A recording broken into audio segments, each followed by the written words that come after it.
गोविन्दाय नमो नमः। श्रीकृष्णाय नमो नमः। नारायणाय नमो नमः। उपस्थित परम सौभाग्यशाली भगवत रस लेने के इच्छुक जिज्ञासु व्यक्ति, कल भगवान श्री कृष्ण अर्जुन के सन्मुख अपनी दिव्य विभूतियों का वर्णन कर रहे थे और उन विभूतियों का वर्णन करते हुए भगवान ने बताया कि सूर्य में जो तेज है, यद आदित्य गतम तेजो, कहते हैं वो तेज मेरा ही है।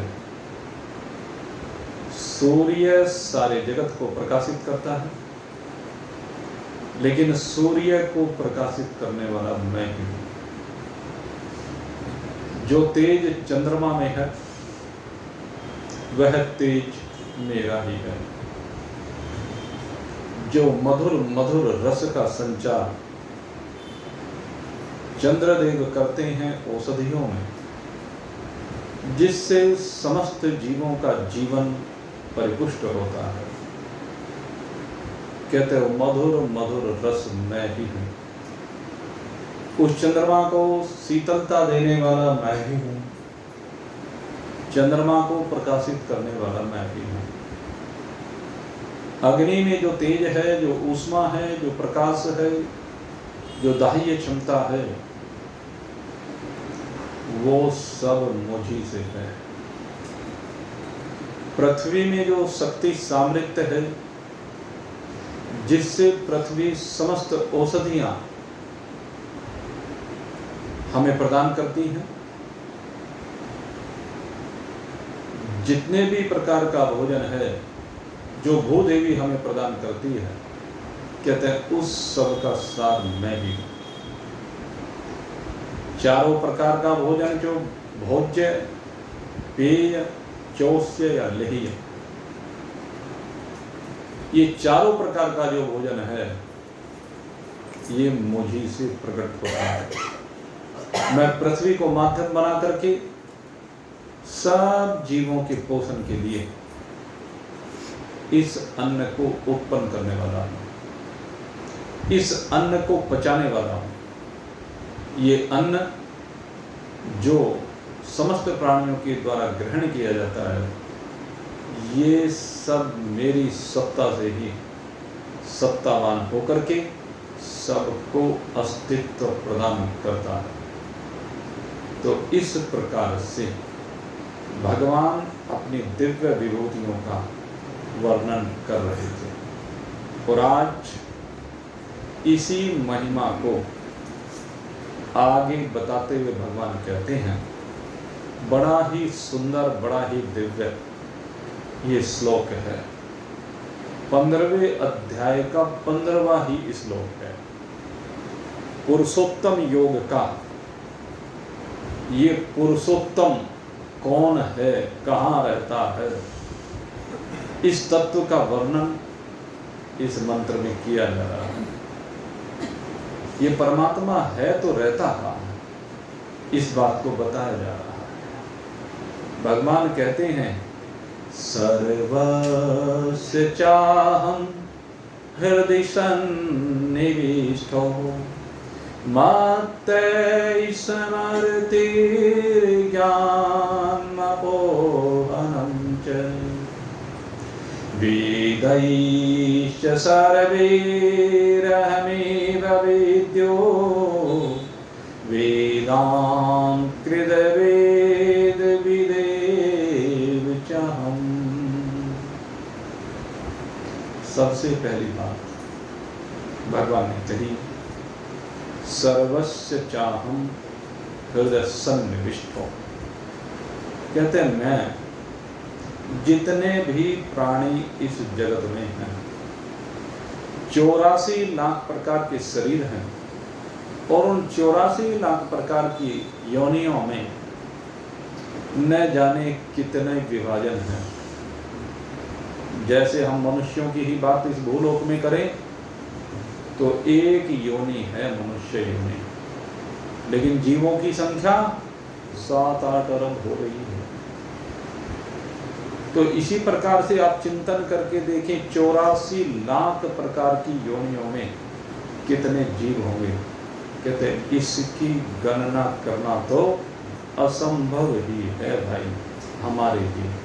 केवल परमात्मा के लिए ही यह संभव है कि वो समुद्र में रहने वाली मछलियों की गणना कर सके, वो संसार में उड़ने वाले मच्छरों की गणना कर सके, वो बिलों में छिपे हुए मकोड़ों की गणना कर सके, चींटियों की गणना कर सके। वो गणना वो तो कर सकता है, लेकिन हम गणना करने में असमर्थ हैं। लेकिन एक बात जो भगवान कह रहे हैं,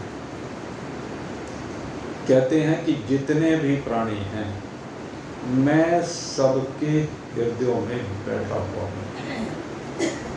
सर्वस्य चाहम हृदय सन्निविष्टो। अब भगवान हृदय में बैठे हुए तो हैं, लेकिन इस जीव को मिलते क्यों नहीं? सबसे बड़ा प्रश्न ये है। ये जीव उनको देखता क्यों नहीं? तो शास्त्र इस रहस्य को, महान पुरुष इस रहस्य को हमारे सामने स्पष्ट करते हैं। कहते हैं जो जीव है, जो सूक्ष्म शरीर और कारण शरीर के माध्यम से इस स्थूल शरीर को संचालित करता है। कहते हैं ये जीव जिस समय जागृत अवस्था का संसार होता है, जिसमें सारे लोक व्यवहार होते हैं, जो भूतात्मक जगत है, स्थूल भूतात्मक जो ये जगत है, उसका सारा प्रपंच इस जागृत अवस्था में ही दिखाई देता है। और जागृत अवस्था में दिखाई देने वाले इस प्रपंच में, इस क्रियाकलाप में ये जीव मस्तिष्क में रहा करता है। समस्त भूत प्राणियों के मस्तिष्क में ये जीव उस समय पर रहता है जिसको हम जागृति की अवस्था कहते हैं। वर्तमान में जिस अवस्था में हम बैठे हुए हैं, ये जागृत अवस्था है। तो इस जागृत अवस्था में ये जीव मस्तिष्क में वास करता है, हमारे मस्तिष्क में रहता है। तो ये पहली अवस्था है जहाँ पर जीव रहता है। और इसी वजह से हम देखते हैं कि इस जागृत अवस्था में हमारा ये जो मनोमस्तिष्क है, ये सबसे अधिक सक्रिय रहता है, क्योंकि जीव का वास स्थल यहीं पर होता है। दूसरा कहते हैं इसके बाद दूसरी अवस्था आती है, और ये दूसरी जो अवस्था है ये सूक्ष्म अवस्था कहलाती है। और इस सूक्ष्म अवस्था में जहाँ पर सूक्ष्म शरीर क्रियारत रहता है, स्थूल शरीर जहाँ पर शांत पड़ा रहता है, लेकिन इस स्थूल शरीर के अंदर ही एक सूक्ष्म शरीर होता है, उस समय पर वह सूक्ष्म शरीर क्रियारत होता है। जिस समय सूक्ष्म शरीर क्रियारत होता है तो उस समय पर कहते हैं कि सूक्ष्म भूतों का राज्य होता है, और सूक्ष्म भूतों के द्वारा निर्मित 5 ज्ञानेंद्रिय, 5 कर्मेंद्रिय, अंतःकरण चतुष्ट और पंच प्राण, ये 19 तत्व सक्रिय रहते हैं। लेकिन ये सूक्ष्म अवस्था में सक्रिय रहते हैं, और सूक्ष्म अवस्था में सक्रिय रह करके स्वप्न के माध्यम से, ये अवस्था कौन सी कही जाती है? स्वप्नावस्था।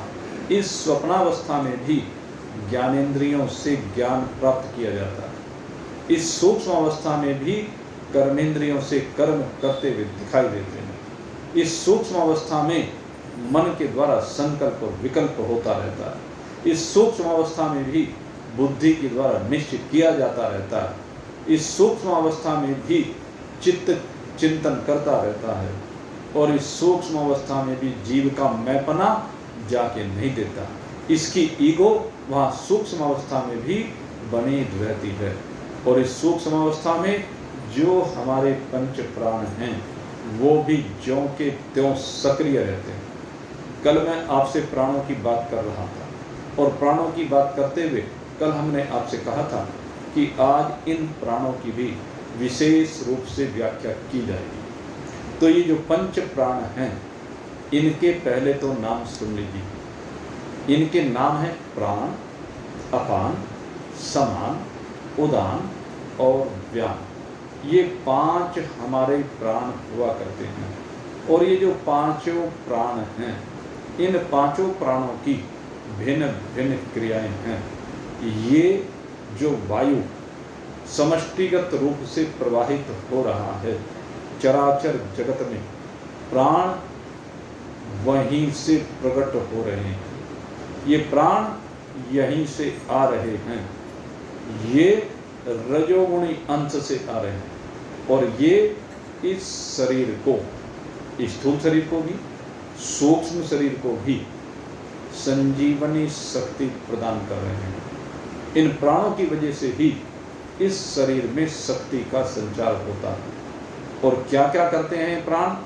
तो सबसे पहले कहते हैं ये जो प्राण है मुख्य रूप से जिसका नाम भी प्राण ही है, प्राणों का विभाजन करने पर एक मुख्य नाम से सबसे पहले प्राण ही नाम उसको दिया गया। प्राण नाम का प्राण कहते हैं इसका वास नासिका के अग्रभाग से लेकर के हृदय तक होता है। कहीं कहीं इसका वास नाभि तक भी कहा गया है, लेकिन वास्तव में इसका वास हृदय में ही होता है। एक बार एक संत से पूछ रहा था कोई जिज्ञासु कि भाई ये प्राण कहाँ तक जाते हैं, ये जो वायु हम अंदर ग्रहण कर रहे हैं कहाँ तक जाते हैं? कहते हैं वायु तो फेफड़ों में जाती है और फेफड़ों के साथ ही हृदय जुड़ा हुआ है। तो इसलिए कहते हैं ये वायु हृदय में संचरित होकर के रक्त शोधन का कार्य भी करती है।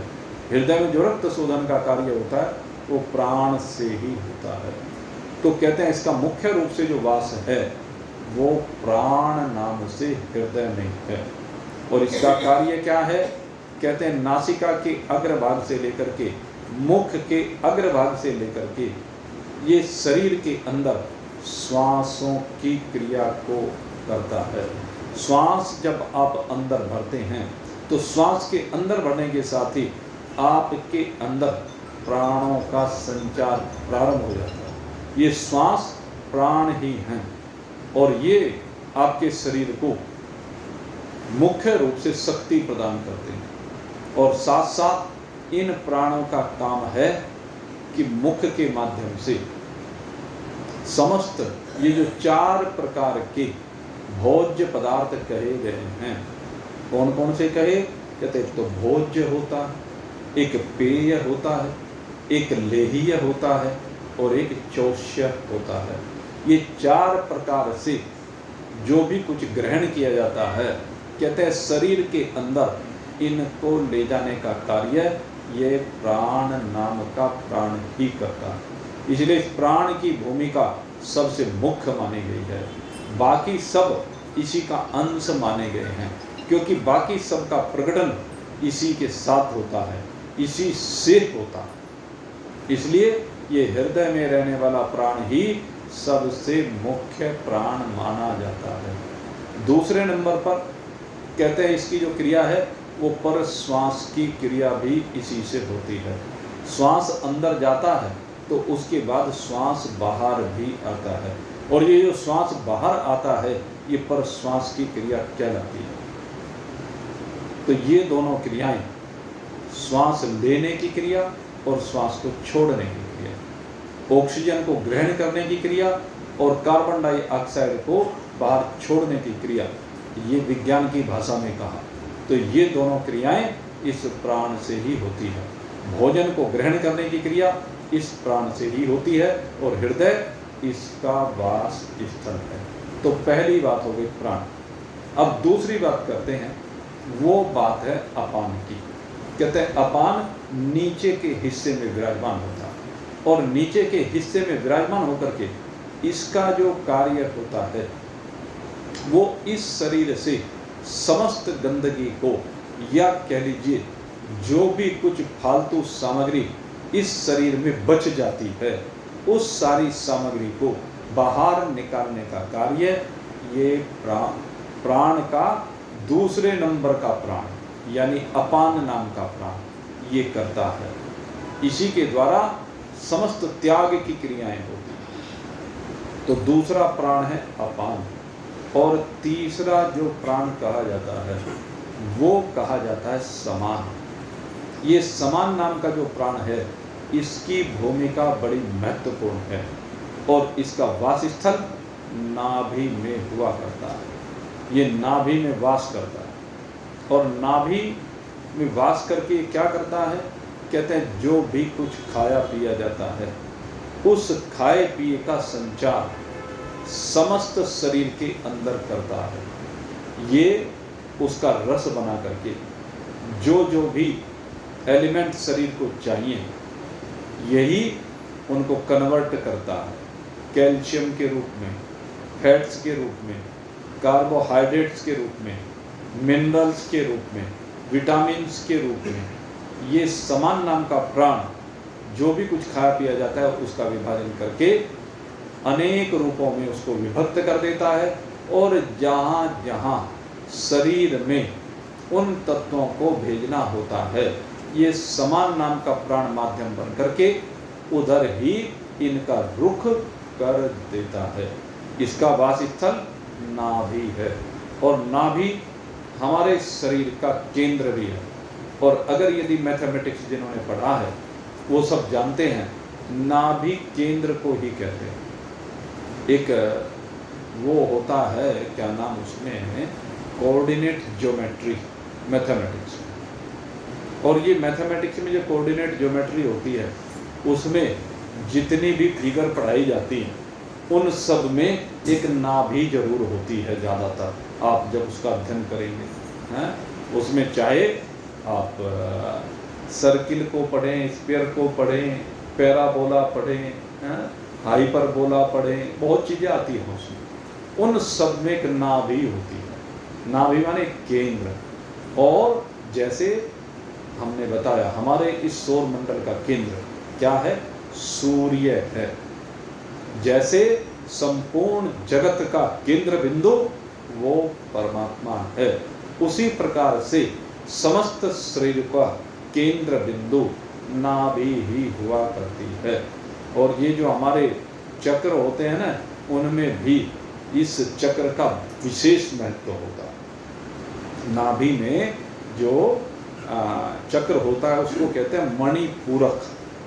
मणिपूरक, यहाँ पर भी एक नाभि में जो बंद लगाया जाता है वो सबसे महत्वपूर्ण बंद होता है। इसके बाद ही अनाहत चक्र में हृदय में ये जीव पहुँचता है। आगे खैर वो फिर उसके बारे में तो कभी आगे चर्चा करेंगे योग के बारे में। तो ये जो नाभि है ये सबसे मुख्य बिंदु है और एक सबसे बड़ा इसका प्रमाण कि इस नाभि के द्वारा ही सब कुछ का वितरण होता है, सबसे बड़ा प्रमाण है गर्भस्थ शिशु। गर्भ में जो बालक का पोषण होता है वो इस नाभि के माध्यम से ही होता है। माँ के साथ जो बालक जुड़ा हुआ होता है गर्भ में वो इस नाभि से ही जुड़ा होता है और जन्म होने के बाद भी ये नाभि से जुड़ा हुआ ही बाहर निकला होता है। अंदर से माँ की नाभि और बाहर से देखने में बच्चे की नाभि आपस में जुड़ी हुई होती है। और ये नाभि जो आपस में जुड़ी हुई होती हैं बच्चे का जन्म उस समय माना जाता है जब दोनों की नाभियों को पृथक कर दिया जाता है। दो बंद लगाए जाते हैं और बंद के द्वारा बंद लगाने के बाद बीज में से उसको काटा जाता है, माँ का हिस्सा माँ के पास चला जाता है और बेटे का बालक का हिस्सा बालक के पास आ जाता है। तो इस प्रकार से नाभि के द्वारा दोनों जुड़े होते हैं और गर्भावस्था में नाभि के माध्यम से ही माँ से आहार उस बालक को मिलता है। ये मेडिकल साइंस के द्वारा प्रूव है। मेडिकल साइंस जिन्होंने पढ़ी है वो सब जानते हैं कि बच्चे का पोषण नाभि से होता है। और माँ कैसे उसको खुराक पिलाए, माँ उसको कैसे, मुंह से थोड़ा ही ना खिलाएगी कुछ, वहाँ ऐसा कुछ होता नहीं कि मुंह से कुछ खिला सके। तो माँ की नाभि से वो जुड़ा हुआ होता है, नाभि केंद्र बिंदु है। और चूंकि नाभि में ये समान नाम का प्राण रहता है, तो इससे पता चलता है कि समान नाम के प्राण की भूमिका कितनी महत्वपूर्ण है। वह पोषणकारी कहा गया है। समस्त जगत का पोषण उसी से होता है। और इसीलिए भगवान ने एक बात कही है, जब चारों वर्णों की व्याख्या भगवान करते हैं तो भगवान कहते हैं कि ये जो वैश्य है ये नाभि है, ये उदर है। वैश्य उदर में रहता है। क्यों कहा? कहते हैं इस जगत में पोषण करने का कार्य वैश्य का है। ये जो हमारी वर्ण व्यवस्था है ना, ये बड़ी दिव्य व्यवस्था बनाई गई है। इसको आजकल लोगों ने भ्रांत होकर के, संशयग्रस्त होकर के या निजी ईगो का विषय बना करके छोटे बड़े रूप में विभक्त कर दिया। इसमें कोई छोटा और कोई बड़ा नहीं। हमारी वर्ण व्यवस्था में किसी को छोटा बड़ा नहीं माना गया। छोटा बड़ा तो व्यक्ति अपने कर्मों से होता है, और ये छोटा बड़ा करना ये राजनीति का काम है। इन राजनीतिज्ञों ने लोगों को छोटा बड़ा बना दिया है। भगवान ने तो विभिन्न भूमिकाओं के आधार पर इन वर्णों की व्यवस्था की। उदर क्योंकि सब कुछ का पोषण करता है, हम जो कुछ भी खाते पीते हैं सारा उदर में ही जाता है। कहते हैं उसी प्रकार से जितना भी कुछ किसान पैदा करता है या कहीं से कुछ भी होता है तो सारा का सारा वैश्य के पास जाता है। और वैश्य को भगवान ने क्या कार्य सौंपा है? कहने लगे जो भी कुछ उपज तेरे पास आई है, इस उपज को अब इस प्रकार से तुझे वितरित करना है, इस प्रकार से संसार में इसका वितरण करना है कि ये समस्त प्राणियों तक पहुंच जाए, कोई भी प्राणी अन्न के बगैर ना रह जाए। इसलिए वैश्य का दायित्व बनता है कि वो समस्त जगत का पोषण करे। और कहते हैं कि वैश्य को ही ये दायित्व भगवान ने दिया है कि भाई जो अपने आप सामर्थ्य वाले हैं वो तो अपने अर्थ संचय करके, अपने काम करके अपना पोषण करने के लिए खरीद सकते हैं। और जो नहीं खरीद पाते हैं, कहते हैं उन सब के पास जो गरीब है, जिनका किसी कारण से कार्य नहीं चल रहा है या शरीर से जो असमर्थ हैं, कहते हैं उनके पोषण करने का दायित्व भी तेरा ही है। भगवान ने ये बात वैश्य को कही है और सदा से इस बात का वैश्य ने पालन भी किया। समस्त जो व्यापार के करने वाले हैं उन्होंने इस बात को सदा अपने हृदय में रखा कि भगवान ने हमारे लिए आदेश दिया है कि तुम्हें समस्त मानव जाति का ही नहीं अपितु जितने भी प्राणी धरा पर हैं उन सब के पोषण का दायित्व मैं तुम्हें प्रदान कर रहा हूँ। उन सबको अन्न प्रदान करने का कार्य तुम्हारा है।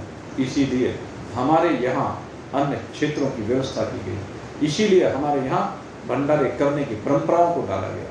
इसीलिए हमारे यहाँ यज्ञ करने की परंपराओं को डाला गया कि ये सब कार्य वैश्य करें। इनके द्वारा न तो किसी में बड़ेपन का भाव आएगा न छोटेपन का भाव आएगा।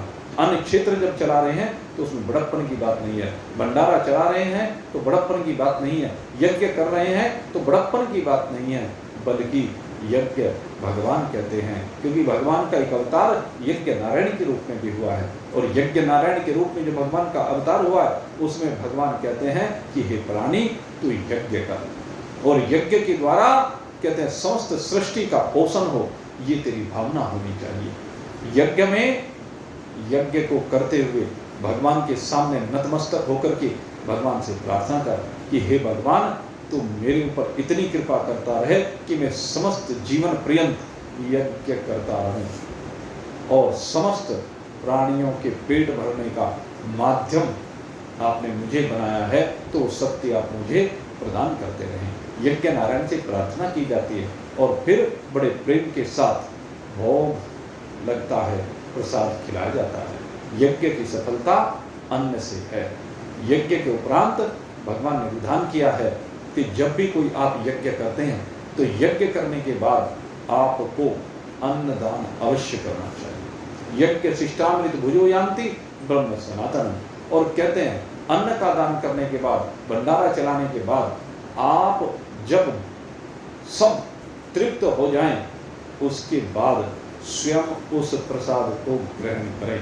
तो कहते हैं जो यज्ञ को परिपूर्ण करने के बाद उस प्रसाद को ग्रहण करता है, कहते हैं उसका वो प्रसाद अमृत हो जाता है, अर्थात वो जन्म और मरण के चक्र से बाहर निकल जाता है, वो परमात्मा के साथ अपनी एक रूपता को प्राप्त होता है। तो इस प्रकार से भगवान ने जितनी भी बातें कही हैं वो प्रतीकात्मक हैं। भगवान का जो उपदेश है वो मानव मात्र के कल्याण के लिए है। भगवान ब्राह्मण, क्षत्रिय, वैश्य, शूद्र इन 4 वर्णों की जो व्यवस्था कर रहे हैं, इस व्यवस्था में कहीं कोई छोटा और बड़ा नहीं है। भगवान ने कहा है कि सब मेरी प्राप्ति के अधिकारी हैं। कहते हैं सबसे मेरा प्रेम है और सबका मुझसे प्रेम होना चाहिए। जो भी मुझसे प्रेम करता है मैं उसी का हो जाता हूँ।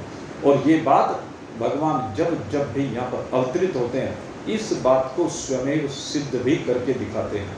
भगवान सुदामा जैसे ब्राह्मण के यहाँ भी जाते हैं और भगवान एक वो है क्या नाम, कुब्जा है, जिसको भगवान ने मथुरा में जाने पर उसको ठीक किया था, जो एक दासी है, भगवान उसके यहाँ भी जाते हैं। भगवान जातिगत रूप से अगर देखा जाए, वर्ण व्यवस्था के अंतर्गत देखा जाए, तो भिलनी के घर भी जाते हैं और भिलनी के तो झूठे बेर भी खा रहे हैं भगवान। तो इस वर्ण व्यवस्था में अगर यदि भगवान झूठे बेर तक खा रहे हैं, आप चिंतन करके देखें, तो इससे बड़ा प्रेम क्या हो सकता है? भगवान उनको त्याज्य कह सकता है क्या? भगवान उनको छोटा कह सकता है क्या? भगवान ने कभी किसी को छोटा नहीं किया। निषाद राज मल्लाह है, अब वे जो मल्लाह, उनके यहाँ क्या भगवान भोजन नहीं करते? कंद मूल फल का भोजन जो लेकर आते हैं, भगवान उसको भी ग्रहण करते हैं। और जितने समय भगवान वनवास में रहे, ये भील, किरात आदि ही भगवान के लिए भोजन का प्रबंध करते रहे। सबने वनवास के दौरान भगवान को भोजन करा, तो भगवान ने इनका भोजन बड़े प्रेम के साथ। अगर यदि देखा जाए, जो लोग कहते हैं कि ये शूद्र वर्ण छोटा है, तो भाई ये उनकी अनभिज्ञता है, ये उनकी मूढ़ता है। वो कोई छोटे नहीं है। अगर छोटे होते तो भगवान उनके घर में जाकर आकर के भोजन ना करते, सबके ऊपर कृपा ना करते। भगवान ने सब वर्णों के ऊपर कृपा की है। और क्षत्रिय के रूप में तो भगवान भगवान राम बन करके आए, भगवान कृष्ण बन करके आए। और जहाँ तक वैश्य की बात करें तो आप चिंतन करें, भगवान श्री कृष्ण अवतार लिया और अवतार लेकर के भगवान का पालन पोषण भी वैश्य ने ही किया। नंद बाबा एक वैश्य हैं, उनके यहाँ जाकर के भगवान पले पर। तो आप देखिए, अगर भगवान किसी भी वर्ण से भेद करते तो किसी के यहाँ जाते क्या? भगवान किसी को बड़ा छोटा नहीं कह रहे, भगवान चारों वर्णों के यहाँ जाते हैं। चारों वर्ण में जो भी उनसे प्रेम करता है, भगवान उन सब से प्रेम करते हैं, उन सब के ऊपर कृपा करते हैं। चारों वर्णों की बात मैंने आपको बता दी। इसलिए ये वर्ण व्यवस्था, ये तो एक व्यवस्था है। क्योंकि जैसे मान लीजिए किसी भी देश में कोई राजा होता है और राजा को व्यवस्था करनी होती है, अनेक प्रकार की व्यवस्था। अब एक आदमी तो सारी व्यवस्था को नहीं देख सकता, इसलिए वो क्या करता है कि अपने साथ में 20-30 लोगों को जोड़ लेता है और उनको जो जिस क्षेत्र का विद्वान होता है, जिस क्षेत्र में काम करने की जिसकी योग्यता होती है, उसको अपने साथ जोड़ लेते हैं। जैसे एक को गृह मंत्रालय देते हैं और गृह मंत्रालय देकर के उसे कहते हैं कि जो प्रजा की सुरक्षा की व्यवस्था है देश के अंदर, कहते हैं वो व्यवस्था का कार्य मैं तुझे सौंप रहा हूँ। तो गृह मंत्री का कार्य है कि सारे राष्ट्र में सुरक्षा व्यवस्था को ऐसी बनाए कि कोई अपराध ना कर सके। दूसरे नंबर पर कहते भाई हमारे देश की जो सीमाएं हैं उनकी रक्षा का दायित्व भी जरूरी है, तो उनकी रक्षा का दायित्व करने के लिए भगवान एक दूसरे व्यक्ति को रक्षा मंत्री बना करके नियुक्त कर देते हैं। अब भगवान देखते हैं, आगे राजा देखता है कि भाई लोगों को ट्रांसपोर्ट की आवश्यकता है, यातायात की आवश्यकता है, तो उस यातायात की व्यवस्था को बनाने के लिए अनेकानेक प्रकार से की यातायात की व्यवस्था हमें करनी होती है। एक तो जैसे रेल के द्वारा यातायात है, एक बसों के द्वारा यातायात है, एक हवाई जहाज के द्वारा यातायात। तो हमारे यहाँ इन सब का विभाजन करके एक को रेल के विभाग की व्यवस्था दे दी, एक को सड़क के विभाग की व्यवस्था दे दी, एक को पानी के विभाग की व्यवस्था दे दी, एक को हवा के विभाग की व्यवस्था दे दी। तो सहायकों की जरूरत है। अब हर काम हर व्यक्ति तो नहीं कर सकता। एक कहा कहने वे सारे जितने भी काम होते हैं उन सब कामों में पैसा लेना देना पड़ता, तो पैसे की व्यवस्था कहाँ से हो, तो एक को वित्त मंत्री बना दिया, फाइनेंस मिनिस्टर बन गया। तो इस प्रकार से अनेकानेक विभाग राजा जैसे करता है, ऐसे भगवान ने भी काम के अनुसार विभाग कर दिया, काम के अनुसार नाम रख दिए। जैसे गृह मंत्री, रक्षा मंत्री, वित्त मंत्री, रेल मंत्री आदि नाम रखे गए, ऐसे ही ब्राह्मण, क्षत्रिय, वैश्य, शूद्र नाम रखे गए। फिर इनमें आगे और भी विभाजन कि ब्राह्मण, अब इन ब्राह्मणों में भी कहने अलग अलग विभाजन, कोई एक वेदी, कोई दो वेदी, कोई त्रिवेदी, कोई चतुर्वेदी है। जिसको एक वेद का ज्ञान वो एक वेदी, एक वेद के ज्ञान को जो प्रसारित करता है, जो दो वेदों का करता है वो द्विवेदी, तीन वेद का प्रचार प्रसार करता है त्रिवेदी, चार वेदों का प्रचार प्रसार करता है चतुर्वेदी। ऐसे ही भगवान ने देखा, कहने लगे जिनकी भुजाओं में बल है, कहते हैं भुजाओं में जिसकी बल है वही रक्षा कर सकता है शत्रुओं से, दुष्टों से, पापियों से। तो इसलिए भगवान ने कहने लगे ये मेरी बाजू है, क्योंकि जो युद्ध लड़े जाएंगे इन बाजुओं के बाहुबल के आधार पर लड़े जाएंगे। तो उन्होंने कहा कि जो ये जिनके पास बल है वो मेरी बाजू हैं, वो क्षत्रिय, उनको क्षत्रिय कहते हैं। और कहते हैं समाज में जो भी सेवा का कार्य करते हैं, जन जन की सेवा का कार्य करते हैं, उनका नाम शूद्र रखा, सेवकों का नाम शूद्र रखा। लेकिन सेवक का मतलब नौकर नहीं है, कोई ये सोचे कि नौकर है, नहीं। सेवा के अनेक आयाम है। मान लीजिए कोई कपड़े बनाने का काम करता है, कपड़ा मिल वाला है, वो भी तो सेवक ही है भाई। है? कोई साबुन की फैक्ट्री लगा करके बैठा है, वो साबुन का कार्य कर रहा, वो भी तो सेवक ही है। ये जो मोबाइल बना रहा है वो मोबाइल के माध्यम से सेवा कर रहा है, वो भी सेवक ही है। महिलाओं के लिए तरह तरह के आभूषण बना रहे हैं, सोने के द्वारा आभूषणों का निर्माण करते हैं, वो भी तो सेवक ही है, वो स्वर्णकार है। लोहे के अस्त्र शस्त्र आदि का बनाने का जो कार्य करते हैं, वो लोहार कह दिए गए, लोहे का काम करने, वो भी सेवक ही है। तो अपने अपने काम को कर रहे हैं, सब सेवा के नए नए काम हैं, अनेक आयाम हैं। तो जो सेवक है वो कहीं हल्के स्तर का नहीं होता। अच्छा खुद सोच के देखो, एक मिल का मालिक जो चीनी बना रहा है, जो कपड़ा बना रहा है, हमारे लिए नहीं जाने क्या क्या सामान बना रहा है, वो हल्के स्तर का हो सकता है क्या व्यक्ति? चिंतन कर। बनाने वाला जो है वो हल्के स्तर का नहीं हो सकता। अब आप सोच के देखो भाई, हमारे यहाँ शुगर मिल है, शुगर मिल में जो शुगर मिल के मालिक हैं, उससे बड़ा सेठ कोई है क्या? उसके मान सम्मान में कहीं कोई कमी है क्या? तो सेवा का कार्य कर रहे हैं। क्योंकि अब आप देखें यहाँ की बनी हुई चिमनी यहीं थोड़े ना, केवल हमारे राष्ट्र में ही नहीं, दुनिया भर में जाती है भाई, तो कितनी सेवा हो रही है। तो इसलिए मेरे मित्रों, इन विषयों को भगवान ने स्पष्ट किया है। तो जो हमारी ये नाभि है, कहते सेवा का कार्य करती है, ये पोषण का कार्य करती है, ये पालन का कार्य करती है, ये जो नाभि है, और इसमें बैठा हुआ ये जो अपान नाम का प्राण है, ये सबसे मुख्य प्राण है, क्योंकि ये सब कुछ को वितरण का कार्य करता है। और चौथे नंबर पर फिर कहा, कहने लगे अपान, वो उदान नाम का प्राण। चौथा जो प्राण है वो कौन सा है? उदान नाम का प्राण। और ये जो उदान नाम का प्राण है, वैसे तो मुख्य रूप से इसका कंठ में वास होता है, लेकिन इसका जो वास है वो समस्त जोड़ों में भी होता है। जितने भी अस्थियां हमारे शरीर में हैं और उन अस्थियों के जितने भी जोड़ हैं, उन सब जोड़ों में ये उदान वास करता है। उसी की वजह से उठना है, बैठना है, चलना फिरना आदि क्रियाएं हैं, ये सब इस उदान की वजह से होती है।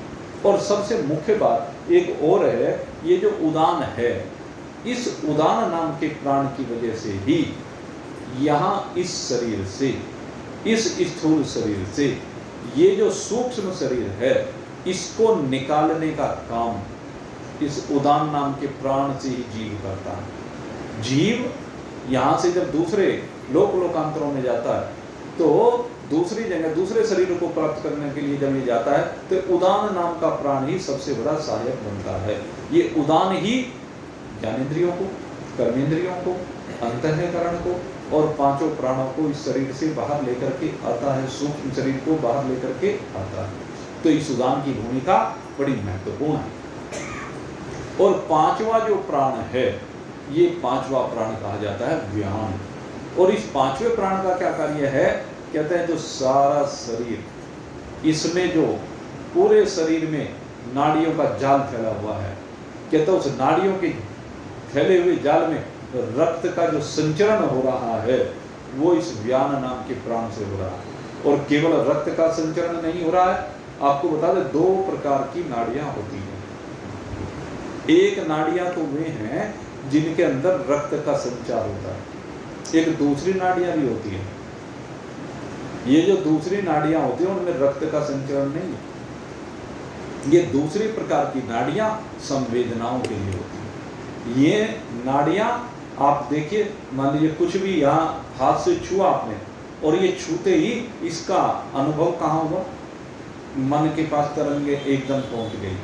तो जितना ये कहते हैं प्रवाह है तरंगों का, इलेक्ट्रोमैग्नेटिक वेव्स, इनका जो प्रवाह है ये सब का सब किससे हो रहा है, कहते हैं ये भी व्यान नाम के प्राण से ही हो रहा है।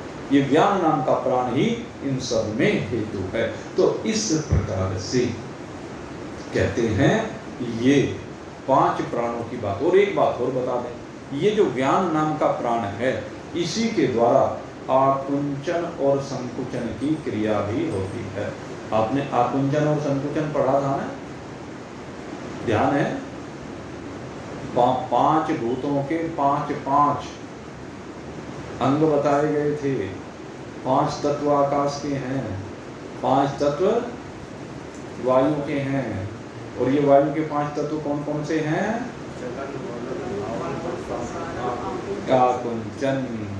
ये जो वायु का 5वां तत्व है आकुंचन और संकुचन, इसमें दोनों चीज आती है, आकुंचन संकुचन। चलन वलन तो है ही, धावन प्रसारण तो है ही, लेकिन ये जो आकुंचन है इसकी बात कर रहा है। तो ये जो आकुंचन है ये भी व्यान से ही होता है। ये व्यान नाम का जो प्राण है और इसका निवास स्थान कहते हैं सारा ही शरीर है। अब नस नाड़ियां तो सारे शरीर में फैली है, तो इसका निवास स्थान सारा शरीर है। हाँ, साथ साथ अब मैं आपको 5 उप प्राणों के बारे में भी बताता चलूँ, क्योंकि 10 प्राण हैं, 5 प्राण हैं और 5 उप प्राण हैं। उन 5 उप प्राणों की भी अपनी अपनी भूमिकाएं हैं।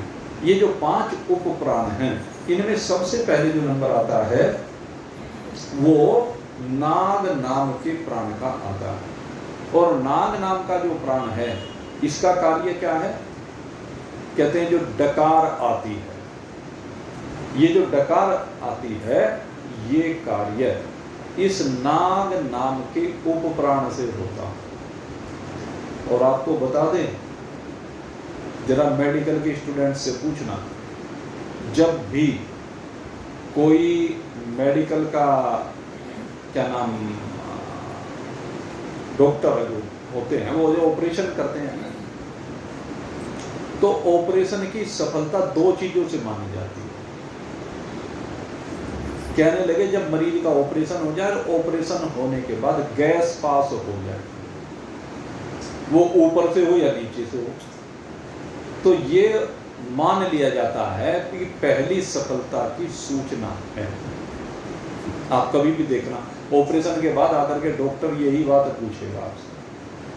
तो डकार जो है, ये नाग नाम का प्राण एक्टिवेट होगा। नाग नाम के प्राण के कारण से डकार आती है। दूसरा जो प्राण है नाग के बाद कूर्म नाम का प्राण है। भगवान का एक अवतार भी हुआ है कूर्म, कूर्मावतार कहते हैं ना। कूर्म माने कब हुआ था?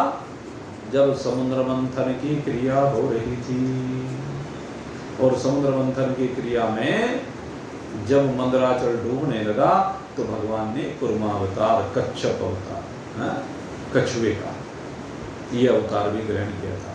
तो एक कूर्म नाम का प्राण होता है, और कूर्म नाम का प्राण भाई ये बड़ा महत्वपूर्ण प्राण है, जिसके बारे में शायद किसी ने कल्पना भी ना की हो।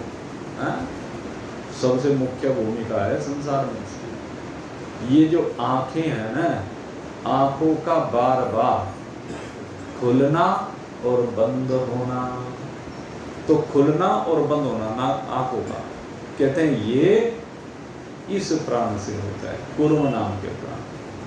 कूर्म नाम का प्राण ही आंखों को बार बार खोलता और बंद करता है। अगर यदि बंद होने के बाद आंखें ना खुलें तो कुछ दिखाई नहीं देता है। दिखाई कब देता है? जब ये कूर्म नाम का प्राण आंखों को खोल देता है, और अगर आंखें लगातार खुली ही रहें तो आंखें खराब हो जाएंगी थोड़ी सी देर। इसलिए बार बार इनको बंद करना भी जरूरी है, क्योंकि इनका रस का शोषण हो जाता है, रस सूख जाता है। आंखों में जो खुश्की आती है उसका कारण है बहुत से लोग जो लगातार आंखों को खोल करके कार्य करते हैं, जबरदस्ती आंखों को, पलकों को नीचे गिरने नहीं देना चाहते हैं, कहते हैं उनकी आंखों में यह विकार मुख्य रूप से आ जाता है। जैसे कंप्यूटर पर काम करने वाले, मोबाइल पर जो आंखें गड़ा गड़ा करके देखने वाले, ये सब इस विकार से संयुक्त हो जाते हैं। इसलिए कूर्म नाम का ये उपप्राण है। इसके बाद आता है तीसरा उपप्राण, जिसका नाम है कर्कल। ये जो कर्कल है, इसकी वजह से एक क्रिया होती है जिससे दिमाग खुल जाता है। छींक आती है, जब व्यक्ति को छींक आती है और दिमाग खुल जाता है, कहते हैं इसी से दिमाग खुला। तो ये छींक की जो क्रिया होती है, ये कर्कल या करकर, इसके दो नाम है, कहीं रे कह दिया गया, कहीं ले लगा दिया। कर या करकल, करकल नाम का प्राण, हम तो करकल ही कहते हैं। तो इस प्रकार से तीसरा नाम का तीसरा उपप्राण है। और चौथा जो उपप्राण है वो देवदत्त नाम का उपप्राण है। और ये जो उपप्राण है भाई, इसकी वजह से जब भाई वगैरह आती है, आलस्य आता है, आदमी फिर सोने के लिए चला जाता है। तो ये जो क्रिया है ये इस देवदत्त नाम के प्राण के कारण से होती है। और फिर कहते हैं एक अंतिम जो उपप्राण है वो है धनंजय। और इस धनंजय के बारे में तो अनेकानेक बार आपको बताया हुआ है भाई। इसका वास जो है मस्तिष्क में होता है। ये जो हमारा उदान नाम का प्राण होता है, ये उदान नाम का प्राण शरीर में से सूक्ष्म शरीर के सारे अंगों को निकाल लेता है, लेकिन ये इस धनंजय को ये नहीं निकाल पाता। इसलिए धनंजय की डोर सूक्ष्म शरीर से बाहर बनी रहती है, और उसके कारण से जीव यहाँ से आगे जा नहीं पाता। जीव तब आगे जाता है जब ये धनंजय नाम का प्राण निकल जाए। मृत्यु के बाद भी ये चूंकि शरीर में बना रहता है, और इसी की वजह से कहते हैं, कई बार आपने देखा होगा कि अगर यदि नाक में रुई ना लगाई जाए तो शरीर फूलने लगेगा। कहते हैं उसका कारण यही है, ये जो धनंजय नाम का प्राण है, इसी की वजह से शरीर फूलने लगता है।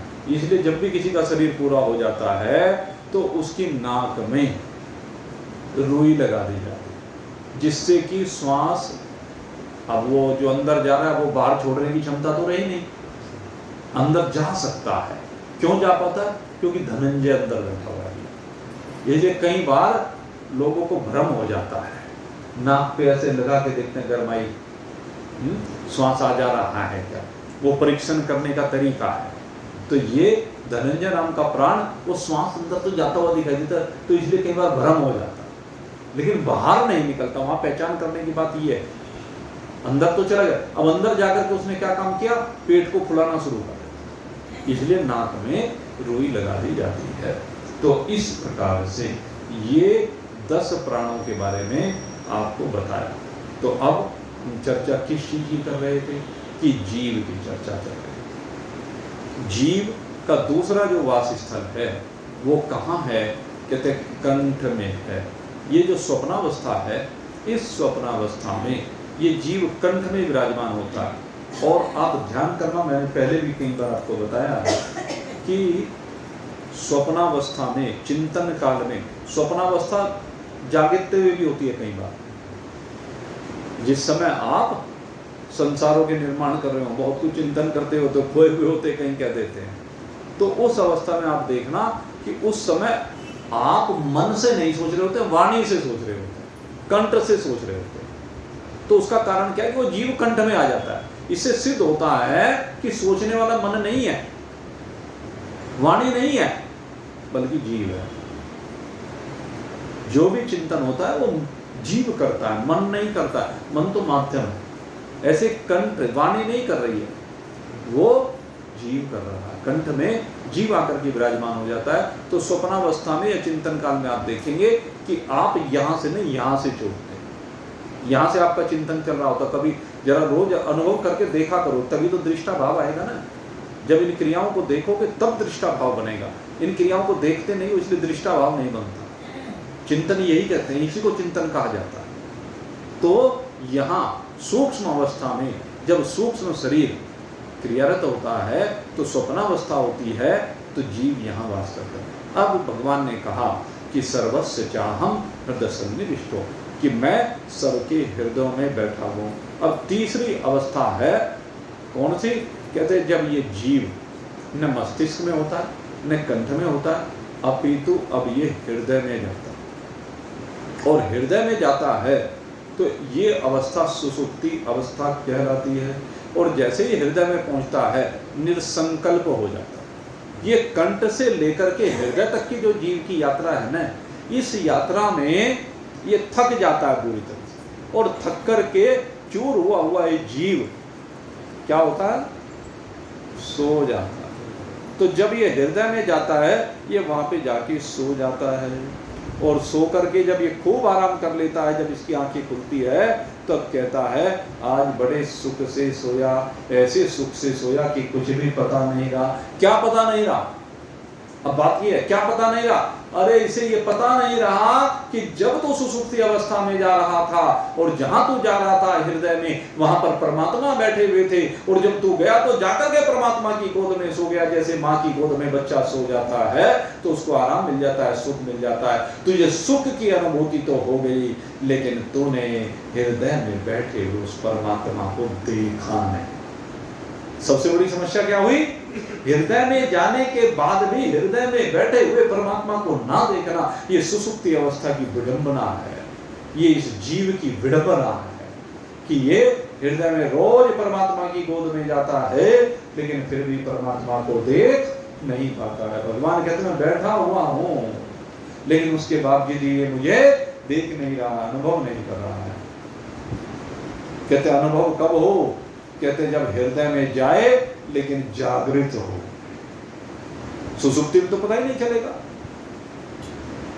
लेकिन अगर ये जागा हुआ हृदय में जाए, और जागा हुआ जो हृदय में जाता है, जागा हुआ जो निर्संकल्प होता है, हृदय में कब जाएगा जीव? जब निर्संकल्प होगा। निर्संकल्प होकर के जब ये हृदय में जाता है, तो तब ये इस हृदय में बैठे हुए परमात्मा के दर्शन को प्राप्त होता है। तब ही इसके ऊपर भगवत कृपा होती है। तो हमें जागृत में जाना है, सोते हुए नहीं जाना है। सोते हुए जाने पे कुछ याद ही नहीं रहे, सोने में जब कुछ याद ही नहीं रहे तो फायदा क्या हो? जागृत में जाएगा तो याद रहेगा कि मैं परमात्मा की गोद में बैठा हुआ हूँ। जैसे ध्रुव परमात्मा की गोद में जागृत में बैठते हैं, प्रहलाद भगवान की गोद में जागृत में बैठते हैं, ऐसे ही हम सब भी ईश्वर की गोद में जागृत में बैठे। और जागृत में बैठेंगे तो भाई कल्याण हो जाएगा। परमात्मा की गोद सबसे दिव्य गोद है, परमात्मा की गोद सबसे अलौकिक गोद है, परमात्मा की गोद ही वास्तविक गोद है, क्योंकि वही हमारा सच्चा माता है, वही हमारा सच्चा पिता है। तो उस परमात्मा की गोद को हम प्राप्त हों। आप सभी के लिए बहुत बहुत शुभकामनाएं कर रहा हूँ कि आप सब उस अंतर्यामी नारायण की गोद में बैठ कर के उस दिव्य आनंद को प्राप्त करें जो आनंद असीम है, जो आनंद अपार है, जो आनंद अखंड है, जो आनंद अनंत है।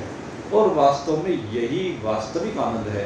और ये आनंद किसी दूसरे का आनंद नहीं, ये आनंद ही आपका अपना सच्चा आनंद है, क्योंकि आप परमात्मा का ही अंश हैं। परमात्मा से विलग आपकी कोई वास्तविकता नहीं है। अमेवांशो जीवलोके जीवभूत सनातन है।